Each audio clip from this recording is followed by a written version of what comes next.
All right, I've removed some buttons so that right here by where I'm going to make my hole that this button's going to go through, and you can kind of see the threads. And then on the inside, I'll show you. See, I've got a little hole here. This would be a button here, this would be a button, and in between, this will be this little hole. Let me show you on the inside, this seam. Use very tiny stitching, and then I just stitch to there, stitch, back stitch quite a bit so that it's very reinforced, so that then I've got this hole. Right there's that hole. And so that's what I'm going to put my extra button so that we don't have the buttons pulling off. And I'll show you the next step. All right, now I'm going to sew this little tab. Do you see it's got a little round felt thing? I get those from Whack, those little felt button backers. And I've crisscross stitched it tightly onto a piece of fabric. You can also use interfacing. Interfacing is great because the edges don't fray. Whatever, I just found this was a good match here. And over this hole, I'm going to stitch this down. I'm going to stitch it to these seams. I'm going to have the felt not facing the hole because I don't want it to show on the outside. It'll be on the outside. And I'll stitch this down. Can you see that? I know that looks kind of goofy and a little bit sloppy, but it's on there very sturdy. The sides, of course, obvious, easy, but you have to go on the back and just stitch to the middle.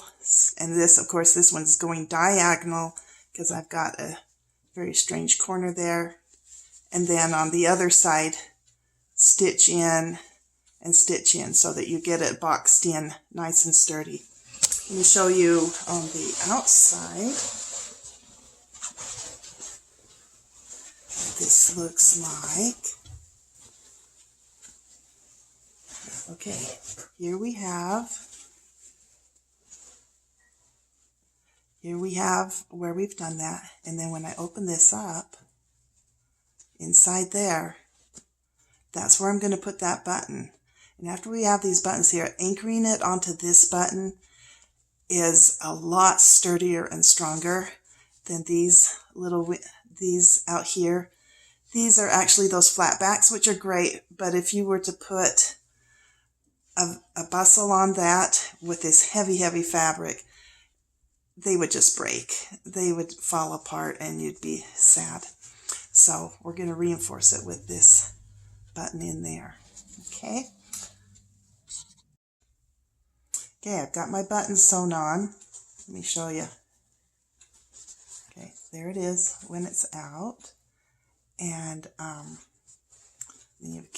after you put the hook on it, the loop over it, you can actually button it back underneath so it doesn't even show when it's bustled up. You can put that under and just the loop will show on the outside. I'll get these buttons back on and get the bottom loop going now. And I'll show you the results in the end.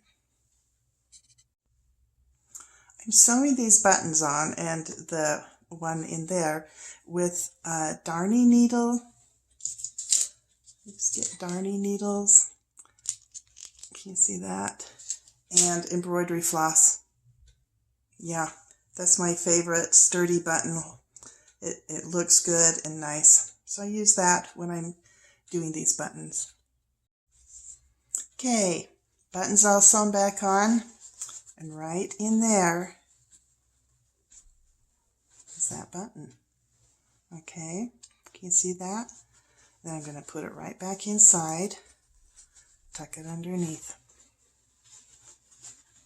and there it is. Ta-da! Okay. All right, I've sewn this loop on. First of all, reinforce stitching above and beyond that gap. There's our little gap in there. And then I've stitched this loop right next to this seam on the one side. See, on one side.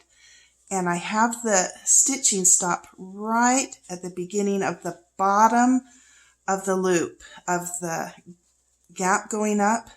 It's important that it's at the bottom and not the top. If it's at the top, this lining will want to come up, pull up in, but when it's at the bottom, it just comes out and is very sturdy.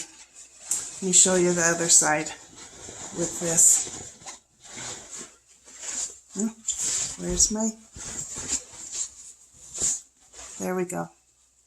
You can see I've got the buttons off, but when I pull that through and it's coming stitched to the bottoms, see here's the end of the train going up, goes right there, and it's very sturdy. Goes up and goes up onto that loop. If it was at the top, everything would be kind of funky. So you want it to go there. And then, of course, it tucks back in. I'm also going to put that little square covering on the back behind it and replace these loops and then these buttons, and then I'll have this bustle done. I'm going to show you another way. For the side ones, the seams aren't nice and wide open like this. This is when we're happy, love it. The side bustles, I've got 3 pickups on this one. The side ones are done in these seams. Can you see how that seam is different? It's not flat open, it's just serged closed, and I'm going to show you how to do it on those next. All right, here's done. Here's the loop out. Can you see that loop there? Coming out of there. Let me just tuck it back inside of its place. I've got the casing on the back like the other one. And there we are. Gone, gone, gone. And then I can just open that back up and pull that out. Okay, there we have it. Next, I'm going to show you how to do it in those seams that are serged closed. These side ones that don't have the buttons going through and are serged on the outside, just the same thing, made a hole, put that in, and here it is on the inside, just slipped into there and then stitched down into there. And the buttons, I need a tiny bit smaller buttons for these side ones. They wouldn't fit as well. So, tiny button, slide that back in, and you're good to go. So that's my bustle. We don't want it showing on the outside, and so it's just one more method. It's just a method for where there's really no lace to hide your buttons and your bustle. I personally would prefer doing a French on this so that everything's underneath and you're not seeing it on the outside, but this girl really, really, really wanted the outside one. So this is the best I could come up with for her. I hope that helps you and puts one more idea for how to do a bustle into your toolbox. Bye-bye.